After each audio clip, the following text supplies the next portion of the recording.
सोचिए, सिर्फ 2 मिनट की गलती और अकाउंट हो गया खाली। ये लाइन सुनने में जितनी फिल्मी लगती है उतनी ही सच्ची है उन लोगों के लिए जो एटीएम कार्ड स्वैप धोखाधड़ी का शिकार हुए हैं। आज हम इसी पर जरा गहराई से बात करने वाले हैं। जी, और ये इतनी तेजी से होता है कि मतलब पता ही नहीं चलता। मैंने ऐसे केस देखे हैं जहां लोगों को अगले दिन एहसास होता है कि उनकी जेब में जो कार्ड है वो तो उनका है ही नहीं। अच्छा, क्योंकि धोखेबाज हूबहू वैसा ही मतलब एक नकली कार्ड दे देते हैं। उनकी पूरी स्ट्रैटेजी ही ध्यान भटकाने पर टिकी होती है। तो आज हमारी बातचीत का मिशन एकदम साफ है। हम ये तो समझेंगे ही कि ये धोखेबाज काम कैसे करते हैं, पर हमारा मेन फोकस इस पर होगा कि अगर किसी के साथ ऐसा हो जाए तो वो 3 कदम कौन से हैं जो उन्हें तुरंत उठाने चाहिए। बिल्कुल, ये कदम बहुत जरूरी है। तो चलिए उस सिचुएशन को समझते हैं। कोई एटीएम में है, शायद मशीन थोड़ी धीरे चल रही है। तभी एक बहुत मददगार सा दिखने वाला कोई अनजान आदमी आता है। हमारे सोर्सेज बताते हैं कि यहीं से खेल शुरू होता है। बिल्कुल, वो आपकी परेशानी का ही फायदा उठाते हैं। मदद करने के बहाने वो इतने करीब आ जाते हैं कि बातों में ही आपका ध्यान भटकाकर बड़ी सफाई से आपका असली कार्ड एक नकली कार्ड से बदल देते हैं। पर सिर्फ कार्ड बदलने से तो कुछ नहीं होगा ना, राइट? उन्हें पिन भी तो चाहिए। हाँ, असल खेल तो वही है। यही पर उनकी साइकोलॉजिकल ट्रिक काम आती है। जब वो आपकी मदद कर रहे होते हैं ना, तो उनकी नजरें असल में कीपैड पर होती हैं। इसे शोल्डर सर्फिंग कहते हैं। Shoulder surfing? हाँ, वो जानबूझकर बातों में उलझाए रखते हैं ताकि आप पिन डालते वक्त ज्यादा सोचे नहीं। इसीलिए वो जो छोटी सी आदत है ना कि पिन डालते समय कीपैड को दूसरे हाथ से ढक ले, वो एक शील्ड की तरह काम करती है। ठीक है, तो मान लेते हैं कि सारी सावधानी के बाद भी किसी के साथ ये हो गया। उसे एहसास होता है कि कार्ड बदल गया है और फोन पर पैसे कटने के मैसेज आने लगते हैं। उस वक्त तो घबराहट होगी। सबसे जरूरी कदम क्या होना चाहिए? उस घबराहट में जो सबसे पहला लॉजिकल स्टेप है वो है अपने कार्ड को तुरंत ब्लॉक करवाना। ये इमरजेंसी ब्रेक लगाने जैसा है। जैसे ही कार्ड ब्लॉक हुआ, चोर और कोई ट्रांजैक्शन नहीं कर सकता। मतलब आगे का नुकसान वहीं रुक जाता है। हर बैंक का कस्टमर केयर नंबर या मोबाइल ऐप ये सुविधा तुरंत देता है। तो कार्ड ब्लॉक करके हमने चोर के लिए दरवाजा बंद कर दिया, लेकिन जो पैसा पहले ही जा चुका है उसकी वापसी की प्रक्रिया कैसे शुरू होगी? यहीं पर शायद बैंक का रोल आता है। बिल्कुल सही पकड़ा आपने।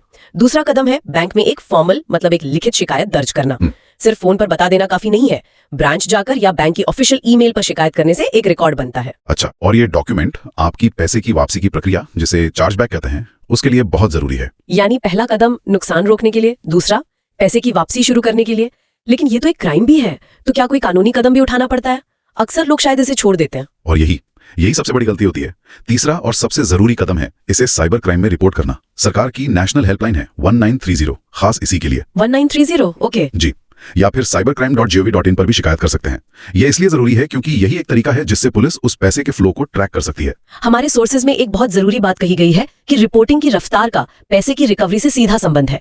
इसे गोल्डन आवर भी कहा गया है। इसका क्या मतलब है? इसका मतलब है कि टाइम ही सब कुछ है। डिजिटल फ्रॉड में पैसा एक अकाउंट से दूसरे में फिर तीसरे में सेकंडों में घूमता है। सोर्सेज के हिसाब से अगर फ्रॉड के पहले कुछ घंटों में मतलब गोल्डन आवर में 19:30 पर रिपोर्ट हो जाता है तो पैसे की रिकवरी की संभावना 70% तक बढ़ जाती है। 24 घंटे बाद ये घटकर 10% से भी कम रह जाती है। ये तो चौंकाने वाला है।